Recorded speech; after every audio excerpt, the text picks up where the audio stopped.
लोकसभा अध्यक्ष ओम जी बिरला से जो गाली गलौज करी है, उसकी हम सभी भारतीय जनता पार्टी के कार्यकर्ता, करनी सेना के कार्यकर्ताओं में काफी रोष भी आते हैं। दोबारा ऐसी घटना हुई, उन सांसदों के घर में घुस के हम तोड़फोड़ करेंगे। और मुझे लगता है कि राहुल गांधी का आदेश पर यह घटना हुई है। राहुल गांधी कान खोल कर सुन ले, अगर दोबारा ऐसी घटना हुई तो तेरे घर में घुस के हम गोली मार देंगे और इसका जिम्मेदार प्रशासन होगा। हमारा प्रशासन से निवेदन है कि 25 सांसद के ऊपर कार्रवाई होनी चाहिए। मोदी सरकार के मंत्री किरण रिजिजू जी का जो बयान आया, उसको सुनने के बाद हम लोग काफी गुस्से में हैं। अगर 24 घंटे के अंदर गिरफ्तारी होती है उन 25 सांसदों की तो ठीक है, इस सभी के हम गोलियां मारेंगे एक एक करके। ये राज सिंह आमेरा संभागीय प्रवक्ता करनी सेना का ये बयान है। नमस्कार, स्वागत है आपका न्यूज 24 में। मैं हूं आपके साथ युधीश कुशवाहा। आज सुबह एक वीडियो जारी होता है जिसमें राहुल गांधी को जान से मारने की धमकी दी जाती है। शाम होते होते उस शख्स पर कार्रवाई भी होती है, लेकिन क्या राजनीतिक विरोध दर्ज कराने की कोई सीमा अब देश में नहीं बची है? इस पर बात करने के लिए हमारे साथ मौजूद हैं डॉक्टर संजीव त्रिवेदी। सर, आज एक सुबह वीडियो आता है जिसमें राहुल गांधी को जान से मारने की एक शख्स धमकी देता है। वो खुद को करनी सेना का प्रवक्ता बताता है। देखिए, पहले तो युधीश मैं ये कहूँगा कि उस व्यक्ति का अपने शो में हम नाम नहीं लेंगे, क्योंकि उसका नाम लेना मतलब उसे पब्लिसिटी देना। तो इस बात का खास ख्याल रखना पड़ेगा, क्योंकि उसने आखिर ऐसा किया क्यों था। उसने किया था कि राजनीतिक रूप से वो फेमस हो जाए, लोकप्रिय हो जाए। और राजनीति में तो आप जानते हैं बैड पब्लिसिटी जो होती है वो भी गुड पब्लिसिटी होती है। पीछे उसने तस्वीर लगाई है ओम जी बिरला और प्रधानमंत्री मोदी जी की। और सामने बैठा है खुद। हाँ। और उसकी कोशिश है कि जितना ज्यादा कटीली बात बोली जा सके, और बोलता बोलता वो 25 सांसदों को गोली मारने की बात कहता है। और फिर ये भी कहता है कि राहुल गांधी को गोली मार दूंगा। अब देखिए, हमारे देश में जब से लोकतंत्र की व्यवस्था आई 1950 26 जनवरी से पार्लियामेंट्री डेमोक्रेसी है, तो विरोध तो होता है, क्योंकि पार्लियामेंट्री इलेक्शंस में एक हारने वाला पक्ष, एक जीतने वाला पक्ष होता है। विरोध होता है, विरोध की अपनी एक मर्यादा भी होती है। और हमारे यहाँ सबसे अच्छी बात क्या है कि इतने सालों में हम लोगों ने देखा है, हारने वाला बाकायदा राष्ट्रपति के पास जाकर अपना इस्तीफा देता है और फिर अगले दिन जीतने वाले के शपथ ग्रहण समारोह में बैठा होता है, बधाइयाँ दे रहा होता है। हारने वाले से लोग मिलने आते हैं। जीतने वाला शपथ ग्रहण करने के बाद नीचे जब आता है तो वो अपने प्रतिद्वंदी से हाथ मिलाता है। यही वजह है हमारे लोकतंत्र की खूबसूरती। और इतने सालों से हमारा लोकतंत्र जीवंत क्यों है? अगल बगल देख लीजिए, आप पाकिस्तान देख लीजिए, बांग्लादेश देख लीजिए, आप देख लीजिए नेपाल में क्या हुआ था, आप देख लीजिए श्रीलंका में क्या हुआ था, चीन में कहाँ लोकतंत्र है आप देख लीजिए, उत्तर पूर्व के उस पार साउथ ईस्ट एशिया में कहाँ कहाँ लोकतंत्र है, उंगलियों पर गिन सकते हैं आप मध्य पूर्व चलिए, आपको बहुत मुश्किल होगी आइडेंटिफाई करने में कि आखिर कौन कौन सी जगह हैं यहाँ पर मध्य पूर्व में, पश्चिम एशिया में, जहाँ सचमुच में इलेक्शन का मतलब लोकतंत्र है। जी नहीं, कहीं नहीं है, सिर्फ और सिर्फ भारत में है, क्योंकि हम मर्यादा को बहुत ज़्यादा महत्व देते हैं। अब इस व्यक्ति के बारे में अगर हम बात करें, और मुझे बड़ा दुख है कि आज हम लोगों को इस बारे में बात करनी पड़ रही है, तो ये व्यक्ति एक ऐसी घटनाक्रम के बारे में अपनी एक ओछी प्रतिक्रिया देता है जो संसद में घटित होती है। देश की सरकार, इस वक्त भारतीय जनता पार्टी की सरकार, उसके गृह मंत्री अमित शाह, जिनके निगरानी में दिल्ली की पुलिस है, और अगर कोई ऐसी बात हुई होती तो जाहिर है सबसे पहले मुकदमा दर्ज होता। ऐसा तो कुछ हुआ नहीं था। राहुल गांधी के द्वारा कुछ बातें कही गई थी जो भारतीय जनता पार्टी को अशोभनीय लगी। उन्होंने उनके खिलाफ नारेबाजी की, सब्सटैंटिव मोशन लाया, प्रिविलेज मोशन लाने की बात कही, और वो जो बहस मुहावजा होता है, दायरा क्या रखा गया? संसदीय परंपराएं। राहुल गांधी ने कहा कि मैं इसलिए ये कह रहा हूं क्योंकि मैं इस बात को ऑथेंटिकेट कर सकता हूं, मैं साबित कर सकता हूं कि ऐसी चीजें हुई हैं। वो भी दायरे के भीतर। उन्होंने कहा कि अगर स्पीकर महोदय कहते हैं तो मैं इसको ऑथेंटिकेट भी करूंगा। राहुल गांधी को नहीं बोलने दिया गया। स्पीकर महोदय के कमरे तक गए 25 सांसद, जिन 25 सांसदों की वो बात कर रहा है। कोई एक ऐसा वीडियो सामने नहीं आया है जिस वीडियो में जो कह रहा है वो कोट अनकोट गाली गलौज धमकी की बात, जो वीडियो सामने आया संसदीय कार्य मंत्री जी ने दिया, उसमें ऑडियो नहीं था। तो आपको कैसे पता चला? आप क्या संसद के सदस्य हैं? और जब आप नहीं हैं तो फिर आपको किसने बताया कि स्पीकर महोदय के कमरे में यह हुआ था? केवल आपको मात्र अपने अंक बढ़ाने हैं ओम बिरला साहब की नजरों में। यह बड़ी एक तुच्छ सी बात है जो कि आप प्राप्त करने के क्रम में ऐसी सीमा पार कर गए, ऐसी सीमा पार कर गए जिसमें कि आप नेगेटिव चर्चा का विषय बन गए। लेकिन इनको बुरा नहीं लग रहा होगा। आपने बताया कि उन्हें हिरासत में ले लिया गया, यही तो उनका गेम प्लान था। यानी कि सर ये सिर्फ फेमस होने के लिए किया गया, सिर्फ और सिर्फ। और यहीं पर अब ये जिम्मेदारी आती है प्रशासन की, कानून की, कि ऐसी भावनाओं को कैसे वो, जिसे कहते हैं निप इन द बर्ड, शुरुआत में ही दबा दे। क्योंकि फिर तो कोई भी व्यक्ति जो है इस तरह की बातें कहता हुआ नजर आएगा और एक केओस की स्थिति हो जाएगी।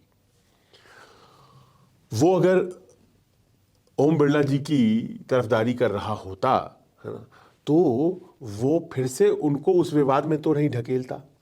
वो भजन लाल जी की वहां सरकार है, उनके ऊपर एक चैलेंज तो नहीं खड़ा करता। इतने सोशल मीडिया पर हंगामा होने के बाद पुलिस एक्शन में आई, वो चाहे ना चाहे आने पड़ा एक्शन में, और गिरफ्तारी हुई। वो अगर इतना ही बड़ा भारतीय जनता पार्टी का खैरख्वाह है तो उसे ऐसा करके फिर से प्रधानमंत्री मोदी के खिलाफ जो फायरिंग्स सोशल मीडिया पर मैं देख रहा हूं गृह मंत्री के खिलाफ हो रही हैं, उसके लिए उसने ग्राउंड क्यों तैयार किया? क्योंकि इनका भी अपना समर्थक वर्ग है, उनका भी अपना समर्थक वर्ग है, सिर्फ और सिर्फ इसलिए कि वो पॉपुलर हो जाए। हालांकि सर कल बीजेपी कोटा शहर के अध्यक्ष हैं राकेश जैन, उन्होंने कहा है कि ये इसका लेना देना बीजेपी से कुछ नहीं है, और करणी सेना ने भी यही कहा है। यही तो दिक्कत है कि जिसका कोई लेना देना नहीं है, वो जो चाय है वो केतली से ज्यादा गर्म हो रही है यहाँ पर। उसका लेना देना भी नहीं है। और ऐसे में तो जाहिर है कि और ज्यादा तेज एक्शन होना चाहिए। मुझे तो आश्चर्य है कि इतने घंटे लग कैसे गए। वो करणी सेना का अगर है तो पिछले दिनों सेना वाले यूजीसी के सवाल पर उतर करके सरकार और सरकार के बड़े लोगों का विरोध तो कर रहे थे ना। तो तुम कौन से करणी सेना के हो? तुम्हारा मकसद क्या है? तुम क्यों ऐसा करना चाहते हो? कड़ी पूछताछ होनी चाहिए। और सबसे बड़ी बात यह है कि सवाल किससे किया जा रहा है। देखिए, राहुल गांधी का परिवार जो है उसने आज उनकी राजनीतिक स्थिति जो भी हो, नेता प्रतिपक्ष है, उसकी अपनी एक मर्यादा है। और सबसे बड़ी बात यह है कि उसी परिवार में दो लोगों ने अपनी शहादत दी है, उसको ये देश पूरा सम्मान देता है। आप वैसे व्यक्ति को कह रहे हैं गोली मार देंगे, गोली दान तो खा चुका वो परिवार, आप क्यों उसके पीछे लगे हुए? राहुल गांधी समेत सर 25 सांसदों को और गोली मारने का। अब देखिए आप, बात सांसद, एक एक सांसद जो है वो 16 लाख 14 लाख 12 लाख लोगों के प्रतिनिधि होते हैं। अंदाजा भी है कि वो क्या कह रहा है, घर में घुसकर गोली मारने की बात। और ऐसे लोगों के साथ अगर कार्रवाई नहीं की गई तो बहुत दुखद है। और सबसे बड़ी बात यह है कि मैं तो अपेक्षा ये करता हूं कि जो कहता है कि मैं भारतीय जनता पार्टी या करणी सेना का मैं सदस्य हूं, भारतीय जनता पार्टी की बात कहता है, एकदम सख्त संदेश ये होना चाहिए कि तुम्हारे जैसे कार्यकर्ता हमें नहीं चाहिए, क्योंकि हमारी राजनीति की धारा वो है ही नहीं। अमित शाह हो या प्रधानमंत्री मोदी हो या कोई और नेता हो, वसुंधरा जी हो या भजन लाल जी हो, सबके सब तो चुनाव जीत करके सत्ता में आए हैं ना, या सत्ता में होते हैं तो बाकायदा शपथ लेते हैं। उनकी राजनीति में तो कहीं इस तरह की कोई बात है नहीं। तो तुम उनके तरफदार कैसे हो सकते हो जब तुम इस तरह की बातें करते हो? दिक्कत देखिए यहां पर यह हो रही है कि आपाधापी मची हुई है अपने आप को ऊपर लाने की, एक प्लेटफॉर्म देने की और दूसरों पर खेल जाने की। दूसरों पर खेल करके न लेना ओम बिरला का कुछ, न लेना प्रधानमंत्री मोदी का कुछ, वो तो बिजी हैं, एआई समिट चल रहा है। लेकिन तुम्हें जो है आज फ्री की पब्लिसिटी दिन भर मिल जाती है, गिरफ्तार होते हैं और आप इस तरह के बोलने के लिए पता नहीं आपको कितनी देर रखा जाएगा, क्योंकि उसने तो सरकार की तरफ से बोला है तो बहुत ज़्यादा तो परेशानी होगी नहीं। सरकार के विरोध में बोलता तो जाहिर है कि कुछ ज़्यादा परेशानी होती। तो ऐसा लगता है कि उसने बड़ी सोची समझी रणनीति के तहत ये कांड मैं कहूँगा किया है। लेकिन सरकारों को बहुत ही सतर्क हो जाना चाहिए, क्योंकि ये इस तरह के लोग एक चलते फिरते टाइम बम की तरह है और ऐसे लोगों को कतई माफ़ की जाने की ज़रूरत नहीं है। इनको जितनी सख्त सज़ा मिले उतनी देनी चाहिए, ताकि वो नज़ीर बन सके कि इस तरह की बातें बोल करके राजनीति में ऊपर नहीं आया जाता है। न ऐसे आडवाणी ऊपर आए, न ऐसे मोदी जी ऊपर आए, न ऐसे अटल जी ऊपर आए, न ऐसे अमित शाह ऊपर आए। सबके पीछे अपने ब्रांड की राजनीति को करने का, मेहनत से करने का एक लंबा ट्रैक रिकॉर्ड है। कोई 4 दशक से, कोई 3 दशक से केवल और केवल राजनीति कर रहा है, गुंडागर्दी कोई नहीं कर रहा है। यानी कि बोलने की आजादी है, तो इसका मतलब ये नहीं कि आप किसी की जान से मारने की धमकी दे दो। आप कैसे दे सकते हैं? राहुल गांधी आज की तारीख में तमाम पूरा जो विपक्ष है उसका नेता है और उसकी संख्या 235 है, जो कि कम संख्या है नहीं है। कांग्रेस की अपनी सदस्य संख्या 100 है उसी संसद में। आप गोली मार देंगे? पर दिक्कत क्या हो गई है युधीश, कि ऐसे लोग एम्बोल्डन फील कर रहे हैं। उन्हें लग रहा है कि हम बोल जाएंगे हमारा कुछ होगा नहीं। आखिर कई घंटे लग गए ना गिरफ्तारी में। फर्ज करें कोई और होता तो शायद एनआईए भी लग गया होता, क्योंकि बोलने की वजह से बहुत से लोग अभी तक जेल में हैं। हाँ, केवल बोला ही तो है। बोलने की वजह से आप सालों जेल में रह सकते हैं। बोलने की वजह से आपकी जिंदगानी तबाह हो सकती है। लेकिन आप यहां कुछ भी बोल जाएंगे और बस कुछ घंटों बाद मैं तो देखूंगा कि कितने दिन ये अंदर रहते हैं, क्या करते हैं, क्योंकि बहुत आसानी से कोई कानून अपने हिसाब से इंटरप्रेट कर लिया जाता है। किसी को छूट दे दी जाती है, किसी को नहीं दी जाती है। पर यहाँ पर नेता प्रतिपक्ष का सवाल है और ये पूरा यकीनी तौर पर हम और आप कह सकते हैं कि दिल्ली से उसको कोई संदेश नहीं गया होगा कि तुम ऐसा बोलो, क्योंकि वो उसका पात्र ही नहीं है, उसका वो कद ही नहीं है उस व्यक्ति का। वो तो फ्री पब्लिसिटी के चक्कर में था। और ऐसे लोगों के ऊपर हमेशा इस बात का ध्यान रखना चाहिए कि इनको बढ़ावा न मिले। देखना ही पड़ेगा कि क्या होता है उसके साथ। तो ऐसे लोगों पर सर क्या कार्रवाई होनी चाहिए कि ऐसी कार्रवाई हो जो आगे नजीर बने, कि आगे लोग ऐसा न करने से पहले 100 बार सोचें? देखिए, अगर आप इस तरह की बातें कह रहे हैं तो अमूमन तो छानबीन होनी चाहिए कि क्या आप किसी संगठित गिरोह के व्यक्ति हैं और किसी एडवांस प्लानिंग को आपने उसका संकेत दिया है। कोई प्लानिंग चल रही है क्या? गोली चलाने की संसद में घुस करके या घर में घुस करके, क्या एक साथ कई सांसदों को मारने की कोई प्लानिंग हमारे देश में चल रही है क्या नाक के नीचे? मामला तो बहुत गंभीर है।